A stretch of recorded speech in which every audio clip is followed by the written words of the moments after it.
जय श्री जगन्नाथ महाप्रभु।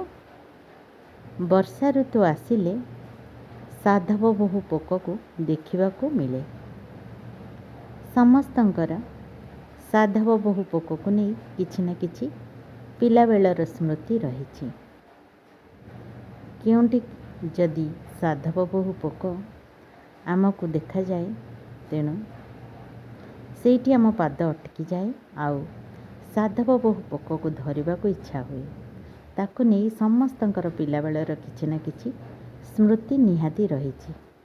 से एमिति गोटे प्राणी गोटे पोक जहाँ को आम हाथ में धरिले ना से आम हाथ को आघात करे ना किछि शब्द करे। तेणु से समस्तंकर प्रिय भाजन हो पारि आउ देखा खूब सुंदर मनलोभा। तेणु सबू पिला माने साधव बहु पोक को देखी टिके अटकी जाती आ सांगरे खेली खुशी हुंती। तेणु आसंतु साधव बहु पोक को नहीं मोर सुंदर कविताटीए शुणिबा। कवितार शीर्षक मखमल चादर। वर्षार आगमने धरणी राणी सबुज श्यामल सुंदर बनानी। वर्षार आगमने धरणी राणी सबुज श्यामल सुंदर बनानी। थिरी थिरी पादे जे नाली ओढ़णी, थिरी थिरी पादे जे नाली ओढ़णी। मखमल शाढ़ी पिंधि मन जिणी, आसई साधव बहु मन लोभा। नालिया अधरता नालिया आभा, सते कि सूर्य देले नाली किरण, सते कि सूर्य देले किरण आणी। इंद्रधनु नाली रंग देला बुणी, साधव बहु शोभा मन को हरे, साधव बहु शोभा मन को हरे।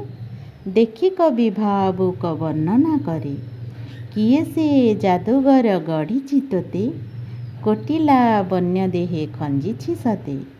बाटे गला बेले जेबे देखा हुए, मन हुए धरती साधव बहु। बाटे गला बेले जेबे देखा हेउ, मन हुए धरती साधव बहु। एबे सते काहे गलु तू उभेई, एबे सते काहे गलु तू उभेई। आम पिला बेलटाकु साथी रे नेई, केबे केउं ठारे जदि हेब देखा, केबे केउं ठारे जदि हेब देखा। मने पड़ी जीव से पिला बेलटा, पापुली रे तोते धरी केते कथा, पापुली रे तोते धरी केते कथा। तते देखी फेरिब कि शैशवटा, तते देखी फेरिब कि शैशवटा। रूपर पसरा तू रंगर राणी, भारी मन लोभा नीरव चाहाणी। रूपर पसरा तू रंगर राणी, भारी मन लोभा नीरव चाहाणी। लाजेई जाऊ तोते किए देखिले, लाजेई जाऊ तोते किए देखिले। बहु परी संठणा शिखिछु भले, बहु परी संठणा शिखिछु भले। धन्यवाद। मो कविताटी जदि आपण मानक भल लागिबो निहाती मतामत देबे। रहुछि पुणी आउ एक नुआ कविता को नहीं आसबि। जगतर मंगल हेउ, संसारर कल्याण हेउ, समस्ते सुख शांति आनंद रे रुहंतु।